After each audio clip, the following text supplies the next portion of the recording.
Salutations les férus d'histoire, j'espère que vous allez bien et surtout que vos proches sont en bonne santé. C'est le plus important dans le contexte actuel. Aujourd'hui, nouveau mini-cours et nous n'allons pas parler du Moyen-Âge. En effet, nous allons évoquer les conquêtes et les sociétés coloniales au XIXe siècle. Je m'adresse donc plus particulièrement aux élèves de 4e. Ce chapitre intervient dans le thème 2, l'Europe et le monde au XIXe siècle. Bienvenue pour un nouveau jour d'histoire.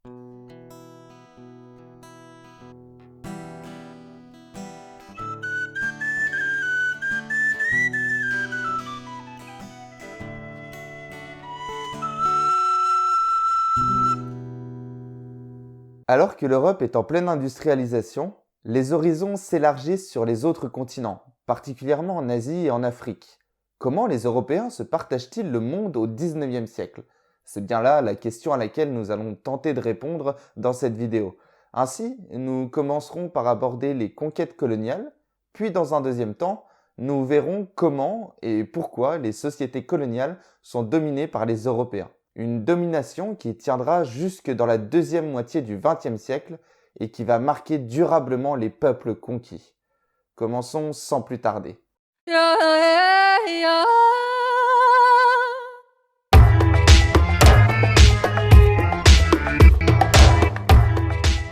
Au XIXe siècle, des explorateurs et des missionnaires, des religieux chargés de propager la religion chrétienne, européens parcourent les pôles, l'Afrique et l'Asie, parfois au péril de leur vie. Leurs récits, leurs aventures et leurs découvertes attirent l'attention des gouvernements sur ces régions et continents encore si peu connus. À partir des années 1870, c'est le renforcement du sentiment national qui pousse chaque peuple européen à vouloir être supérieur aux autres.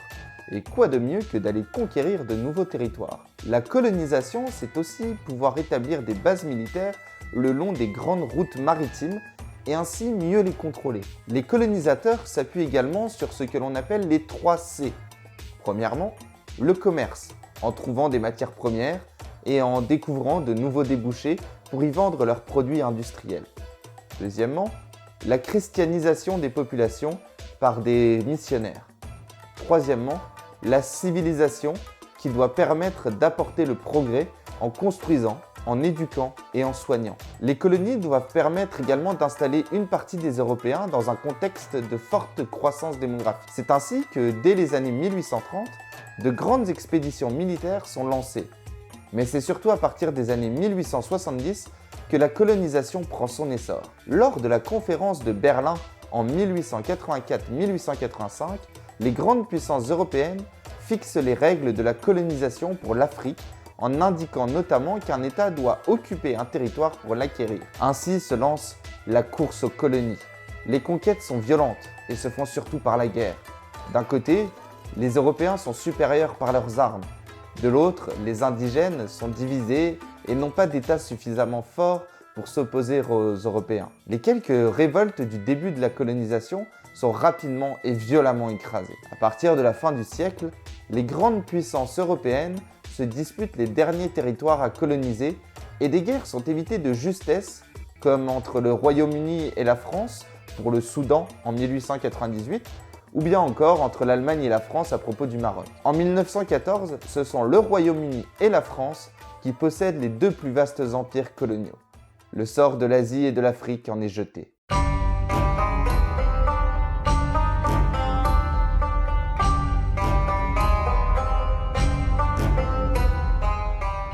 Maintenant que les territoires sont conquis, il s'agit pour les puissances européennes de mettre au pas les sociétés et d'établir différents statuts pour les nouvelles colonies. La métropole, la puissance qui dirige la colonie, peut administrer directement la colonie avec un gouverneur et des fonctionnaires. Elle peut aussi établir un protectorat, c'est-à-dire une colonie qui reste dirigée par un roi indigène sans la surveillance de la métropole. La plupart sont des colonies d'exploitation, fournissant des plantes tropicales et des matières premières, du charbon, des minerais. L'esclavage y est aboli, mais le travail forcé y est pratiqué. Quand on ne peut plus faire l'un, pourquoi ne pas faire l'autre? Certaines colonies, comme l'Algérie, accueillent de nombreux colons européens.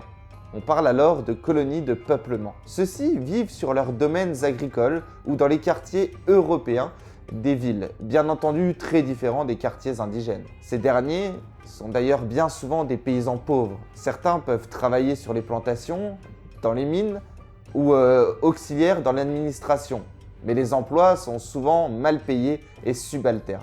Les petits artisans locaux sont ruinés par la concurrence des produits industriels venant d'Europe. En plus de cela, les indigènes ont de nouvelles obligations, comme payer des impôts ou fournir des corvées gratuites pour les grands travaux, comme la construction de lignes de chemin de fer. Nombreux sont ceux qui y perdent la vie tant les travaux sont durs. Enfin, les indigènes n'ont aucun droit politique et leur statut est bien inférieur à celui des colons qui souvent les méprisent. Malgré tout cela, les résistances sont rares.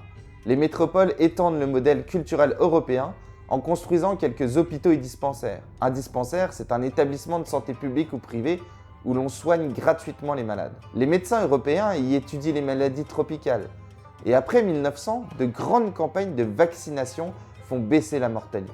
Des écoles sont construites, mais elles ne scolarisent qu'une petite partie des enfants indigènes. Ne vous demandez plus pourquoi les Algériens ou les Sénégalais parlent français, puisque la langue de la métropole se diffuse parmi les habitants. Pour finir, les religions chrétiennes, catholiques ou protestantes, se répandent surtout en Afrique par l'intermédiaire des missionnaires. Le monde est ainsi sous la domination des grandes puissances européennes. Les indigènes, bien que souvent méprisés, ont participé aux plus grandes guerres de leur métropole, et sans eux, il est certain que le sort de notre monde aurait été tout autre.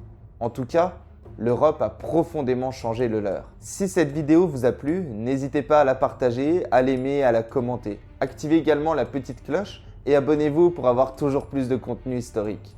Je vous souhaite tout le meilleur. Prenez soin de vous et de vos proches. Restez chez vous et soutenons nos soignants.